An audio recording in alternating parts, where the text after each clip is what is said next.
Aquí nos vemos. Pocas noticias copan los espacios mediáticos como la aprehensión de Greg Sánchez, el primer candidato a gobernador en caer preso en la historia reciente del país, pero pocas coberturas mediáticas tan diversas como esta, al grado que parecería que cada medio atendió una detención distinta. Aparte de llenar los noticieros de radio y televisión, la noticia se llevó hoy 9 cabezas principales y 7 espacios más de primera plana. Pero Milenio, La Crónica y La Razón privilegian el señalamiento de Gobernación y la PCR acerca de que el PRD ya sabía de los cargos en contra de Greg, a pesar de lo registró. La jornada le da la mayor jerarquía a la versión del PRD que señala la detención como una acción perversa, mientras que el Universal sostiene que enturbia la elección y Excelsior coloca a Greg directamente en el homicidio de un general. Más uniformes se ven las cabezas de la prensa estadounidense, que también habló abrumadoramente de la detención del candidato perredista. Bueno, pues a falta de capacidad para reflejar la realidad, pues buena es la pluralidad en los medios. ¿No lo cree usted? Lo vamos a discutir. Y en la agenda global, un fenómeno de la comunicación política. El candidato presidencial opositor a la presidencia de Colombia, Antanas Mockus, sin costosas asesorías de marketing, pasa en 2 meses del 6% de las preferencias a empatar al candidato en el 34% para la primera vuelta electoral de este domingo. Y un recado colombiano para México que dice que la violencia es en parte un fracaso de la comunicación. Una buena comunicación ayuda a reducir la violencia. El gobierno mexicano debe cambiar su estrategia. Todo esto lo sostiene Mockus, este hijo de migrantes lituanos, filósofo y matemático, rector de la Universidad Nacional de Colombia, 2 veces alcalde de Bogotá y ahora a 72 horas de dar un campanazo electoral rumbo a la presidencia colombiana. Un fenómeno que ya es objeto de análisis entre políticos y académicos latinoamericanos y de todo el mundo. De todo esto vamos a hablar hoy en esta nueva emisión de la Agenda Pública, el programa de Foro TV para discutir con usted sobre los medios y esos de comunicación.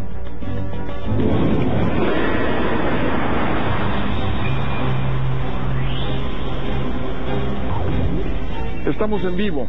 En la pantalla están las direcciones de Twitter y del Facebook para que sus ideas a este espacio de discusión de los medios y los procesos de comunicación. Recuerde, los medios proponen los temas a discusión, pero ustedes disponen de qué debate.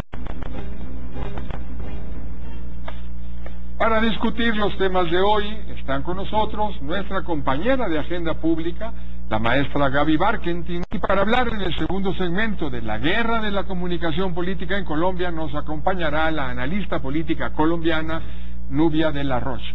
Hola Gaby. Pepe, ¿cómo estás? Muy buenas noches. Muy buenas noches, te veo en todos los... Qué bueno que nos veamos aquí, ¿no? Exactamente. Bueno, pues la detención, Gaby, del candidato perredista a gobernador de Quintana Roo dejó en claro una vez que cada medio nos entrega un discurso diferente de la realidad o incluso una realidad diferente. En primer lugar porque nadie puede reflejar la realidad en todas las ciudades. Pero la aprehensión también abrió los campos de batalla de los medios a todos los actores políticos.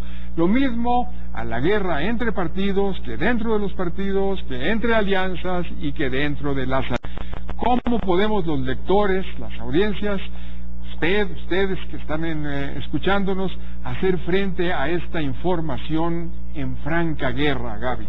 Tú lo decías hace rato, justo al arrancar el programa, y me parece que ese es el primer punto. El primer punto es que, bueno, la pluralidad de los medios es algo deseable. A mí me da mucho gusto. Hace rato que veíamos todas las cabezas, ahorita tengo algunos en pantalla, pero cuando veíamos las cabezas de los diarios, muchos de los cuales tenemos aquí, o lo que se ha dicho en radio o en televisión, lo primero que yo digo es, bueno, hay una enorme pluralidad en la forma está aprehendiendo y construyendo la realidad, en este caso, bueno, lo que se refiere a Greg, a este capítulo, digamos, que estamos viendo ahorita en el proceso electoral, lo que tiene que ver con Quintana Roo. Entonces, ese primer punto yo diría, no está tan mal. No está, eso lo comentábamos hace un rato en otro espacio mediático, ¿no? Sí. La uniformidad del pasado era muy aburrida. Y sospechosa. Y sospechoso. Toda unanimidad es sospechosa. A veces nos da todavía por la unanimidad en algunos temas. Pero bueno, aquí se reflejan, creo yo, muy bien las diferentes formas de ver un mismo hecho. Se parecen hechos diferentes, ¿no? Bueno, porque además es un hecho que tiene muchas lecturas, ¿no? Sin duda. Lo puedes ver solamente desde lo que implica en lo electoral, bueno, pues ahí hay una lectura. Lo puedes ver lo que significa, digamos, la guerra entre voces, y la guerra de agendas, y la guerra de actores, y la guerra de voces. Ahí ya tienes otras lecturas adicionales. Los temas de impunidad, arbitrariedad, que habíamos dicho también, ¿no? Es la utilización o no de los aparatos de procuración de justicia y del sistema de impartición de justicia al servicio de una causa política o no.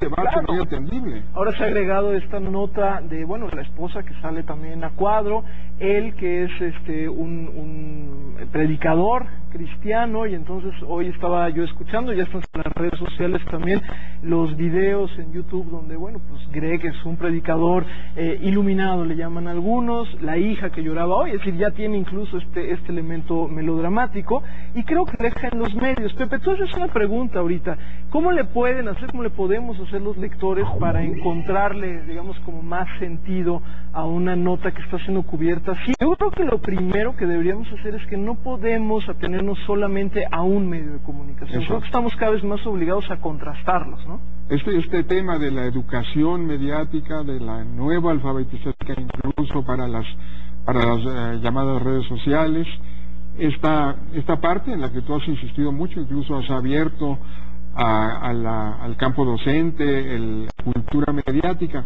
¿Qué es lo que está pasando con estos nuevos públicos ante estas nuevas realidades mediáticas? ¿Y qué tendrían que hacer? Desde luego tú dices el primer punto, no a uno solo.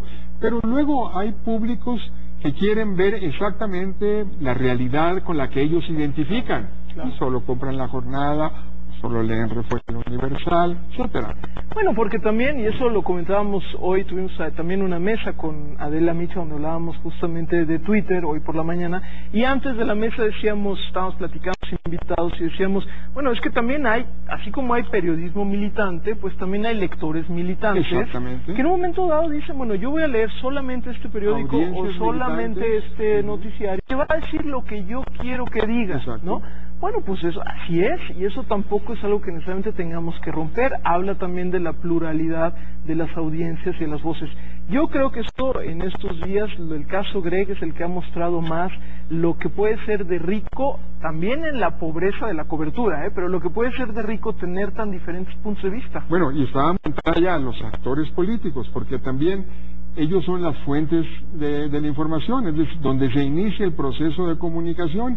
Y ahí también tenemos algunos problemas de pobreza comunicativa, de pobreza expresiva, de pobreza intelectual, y con frecuencia desde ahí empiezan los problemas de comunicación. Es decir, hay que verla abierta ahora entre la Procuraduría, la Secretaría de Gobernación, el PRD por otro lado, pero también con ciertas tendencias a la confusión, a las audiencias, porque, bueno, finalmente tenemos un problema en que el gobierno de un régimen del Partido Acción Nacional está yendo contra un candidato muy importante del Partido de la Revolución Democrática, que es su aliado en 5 elecciones estatales. Luego viene tercia un partido, el Partido Verde, y dice que al que hay que consignar también es al dirigente del PRD, porque sabía y estaba encubriendo. Y entonces el presidente del PAN acude con el PRD a la Procuraduría a denunciar al Partido Verde.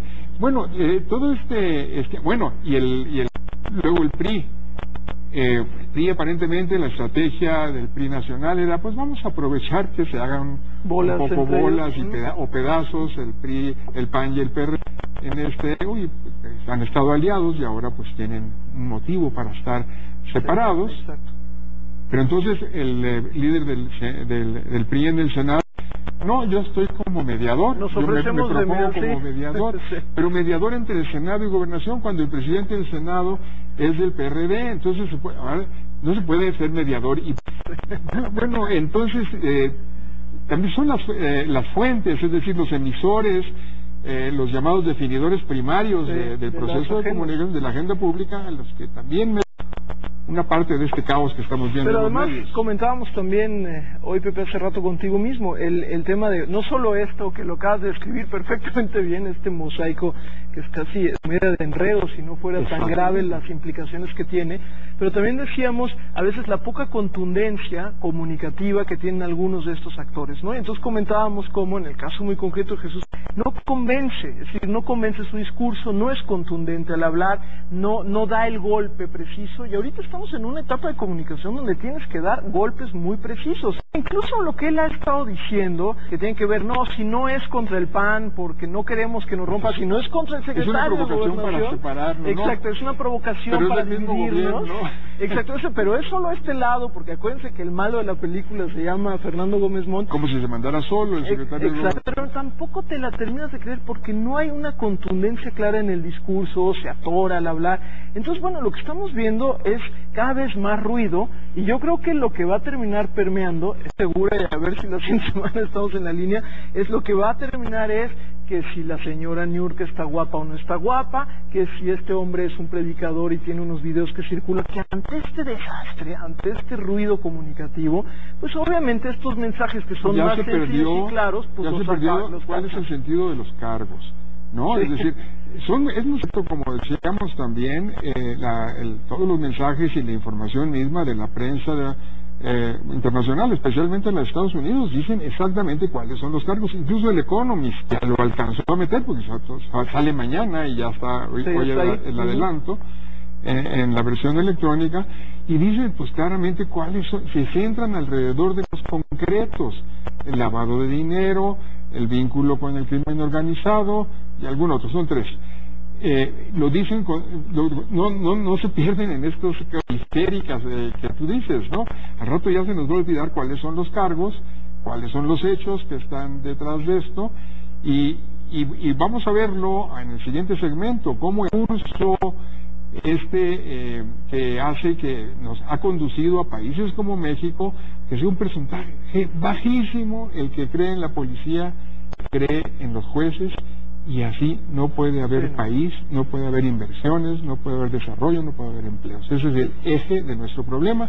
Por eso es tan importante la que acabamos de terminar. Sin duda, y nada más cierro o algo también que es importante señalar, como en otros foros, hablemos en internet, en otros foros, este tema, el tema Greg, ha pegado mucho menos, ha sido de mayor interés que otros, que Diego Fernández, que Polet, que más. Es decir, que tampoco nos estamos comprando tan fácil estas historias que en terminan estando un poquito en la nebulosa. Más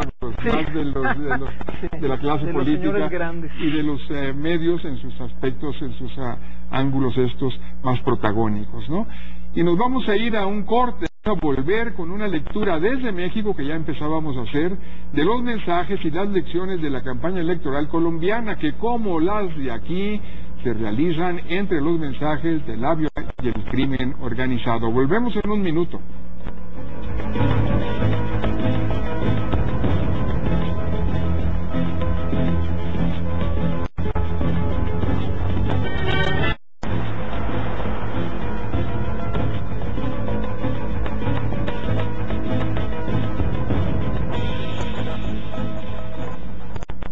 Y estamos de regreso con las aportaciones a la comunicación política en las elecciones colombianas, una experiencia comunicativa en un entorno en muchos aspectos comparable a mexicano.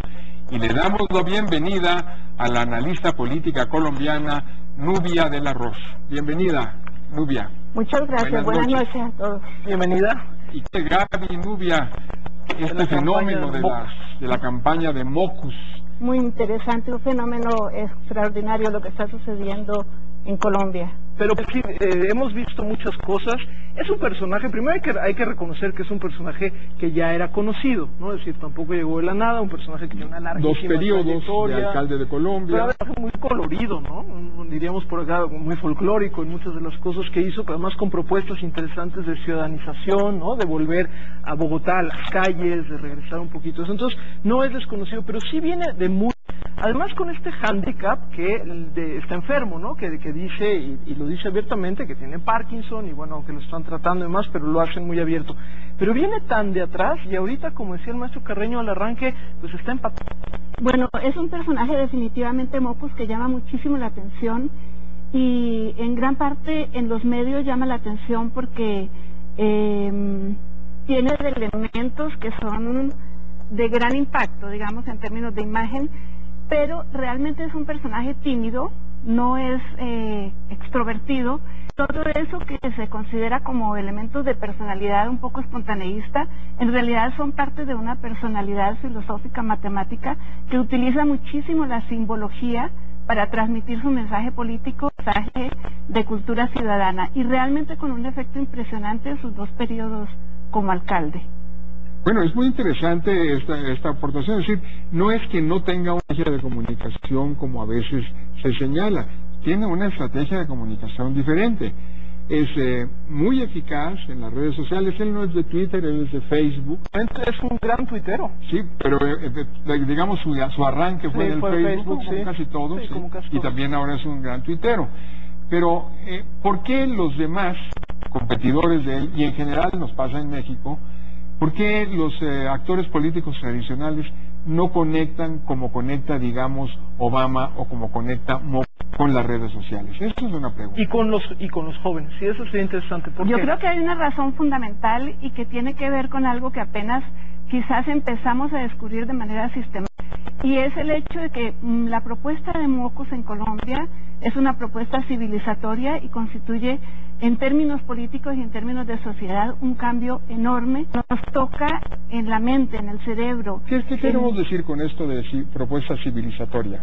Es una propuesta civilizatoria porque realmente después de venir prácticamente en Colombia, de probar alternativas a nuestra situación de violencia y de corrupción, Mockus en su proceso y la ciudadanía, y sobre todo también el hecho de que está trabajando 3 alcaldes, y entre los 4 han sido en los últimos 15 años los alcaldes más exitosos en las 2 ciudades más difíciles de Colombia, que eran Bogotá y Medellín. Claro. En la propuesta, su compañero de fórmula es el exalcalde de Medellín, ¿verdad? Exactamente, es el vicepresidente de la fórmula vicepresidencial, pero en efecto Fajardo además vino de renunciar. Pero propiciatoria, a ver si estamos entendiendo.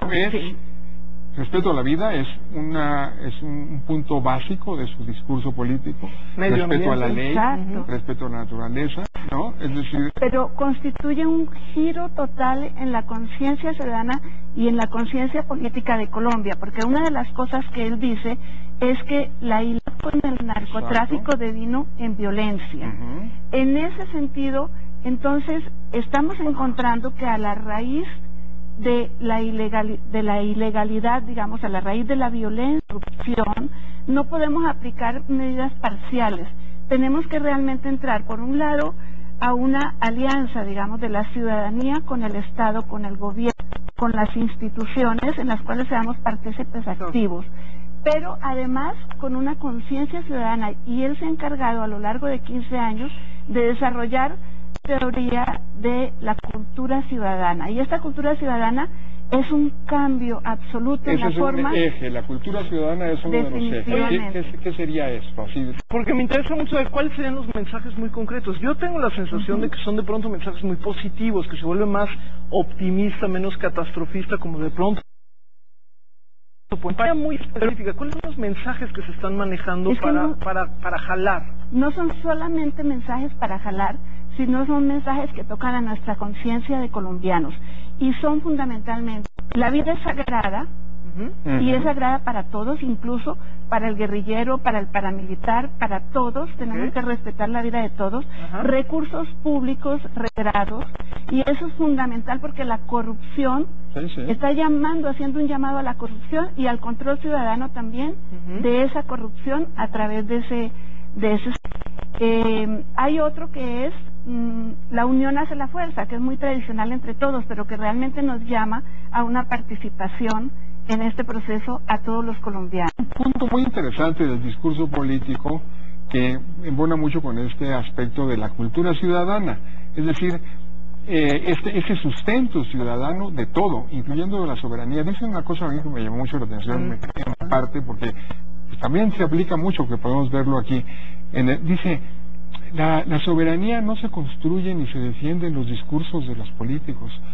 Se construye y se defiende todos los días cuando el profesor llega con su clase preparada a dar su clase, cuando el padre pues no se fue de borracho, sino que está ayudando a hacer la tarea de los niños. Ahí es donde se construye edificio social, donde se construye el país. Lo demás son discursos que se han desgastado, lamentablemente. ¿Y qué es lo que él mucho trabajó, sobre todo cuando estuvo al frente de Bogotá? También en la universidad lo hizo también muy bien, que era esta idea de partir de lo muy pequeñito, porque al final de cuentas te metes en la cultura. Lo muy pequeñito, Gaby, Nubia, lo lleva en un periodo bajó el 40% el desperdicio del agua, el consumo del agua. Pero fíjate, no es un discurso punitivo, no es un discurso como el de la tolerancia cero, que también podría empieza en el acto individual, no es tan punitivo, sino es un discurso más hacia adelante. Nubia, una pregunta, algo a lo que sí se le critica mucho es que hacia afuera, digamos, su relación con Chávez, o lo que él podía hacer con Chávez, el tema de las propias FARC, es decir, eso se le ha criticado como si diera bandazos en esa línea. Absolutamente no. Lo que pasa es que en Colombia, y sobre todo el fenómeno de las redes, pues el crecimiento de Mockus, de su programa, de su visión de sociedad, ha sido exponencial. Y a los otros candidatos realmente no les interesaba tanto. En las redes no lo veían como una opción tecnológica para la difusión de su pensamiento. En el momento que se dieron cuenta, sobre todo el candidato oficialista que digamos cuenta con los recursos, armar rápidamente una campaña, se contrató a dos especialistas. Uno es JJ Rendón, que es un especialista, lo hemos tenido por acá, muy inteligente, pero desafortunadamente con experiencias muy negativas, sobre todo en el uso de la rumorología y de la desinformación. Y se contrató también para la campaña de Santos Rivas Singh, que es un hindú especialista en redes, incluso estuvo con la campaña de Obama, y entraron en la red, pero incluso con esos dos grandes asesores, porque realmente son muy importantes, no ha habido un crecimiento tan importante en la red, porque en la red de Mockus atrás estamos ciudadanos. Exacto. Bueno, y el propio discurso, creo que esa es la diferencia importante. Y el mensaje, Gaby, porque mira, el candidato Santos y políticos mexicanos han contratado sus asesores para que les armen sus cuentas en Twitter y se los armen en Facebook y en todas partes, pero se nota impostado, no conectan con los participantes sociales porque suena falso, suena que se los construyeron, ¿no? Es decir, no alcanzan a tener el mismo lenguaje que exigen el lenguaje de las nuevas generaciones. Mockus en Twitter incluso hace una cosa que me parece muy transparente, que va muy con su personalidad, que es cuando tuitea su equipo, porque obviamente nadie puede tuitear solito todo, entre paréntesis ponen, entonces tú ya sabes que ese tuit que salió es del equipo o de los ciudadanos o lo que sea. Obama dice abiertamente que cuando no es él lo dice, que recibe, le seleccionan 20. Y eso y Mockus cuando contesta es él, entonces ya sabes que es él el que está contestando. Yo creo que ahí es la diferencia y es una enorme lección para nuestros políticos. Son muchas lecciones. Ahorita todos los que vieron en Obama vamos a contratar también nosotros cuentas en todas partes. Que vean que realmente es gente que está metida ahí. Que no va por ahí, que la cosa es que tienen que reeducarse, realfabetizarse en las redes, y no se trata solo de contratar a alguien que te... ¿Y qué va a pasar? Yo sé que te notamos muy clara partidaria de, pero ¿qué crees que va a pasar este fin de semana? Bueno, pues hay dos posibilidades, o nos vamos nuevamente al empate técnico y seguramente nos vamos a segunda vuelta. Las predicciones es que ganaría Mockus por un margen estrecho, 4 o 5 puntos. Pero vas a la segunda vuelta, logrado Mockus, que pasó del 6% hace 2 meses al 34%, 35%, es su pase a la segunda vuelta, que es en junio. Más aún, José, ese 6% nos asombra, pero si tú bajas las estadísticas de finales del año pasado a diciembre, cuando él era solamente precandidato, era el 1%. No, perdieron incluso la elección. Claro, es muy impresionante, y se calcula que si pasa, que ya lo tiene asegurado a la segunda vuelta, para el 20 de junio, estará ganando hasta ahora, pues todo puede cambiar, con más de 1%, con 56%, ya contra un solo candidato. Pues yo me quedo con lecciones importantes de lo que está pasando en Colombia, la verdad. Pues son lecciones muy importantes para América Latina, están todos muy atentos, todos los políticos, qué bueno que estemos aprendiendo todos. Estamos aprendiendo, los analistas de medios y los analistas políticos como tú, Nubia, también estamos aquí recibiendo grandes enseñanzas, mensajes y lecciones. Pues muchísimas gracias, Nubia, muchísimas gracias. Gaby, nos acabó el tiempo. Gracias a ustedes, sobre todo, por discutir los medios con nosotros. Gracias, Gaby, gracias, Nubia. Nos oímos, nos tuiteamos en la agenda pública de mañana viernes.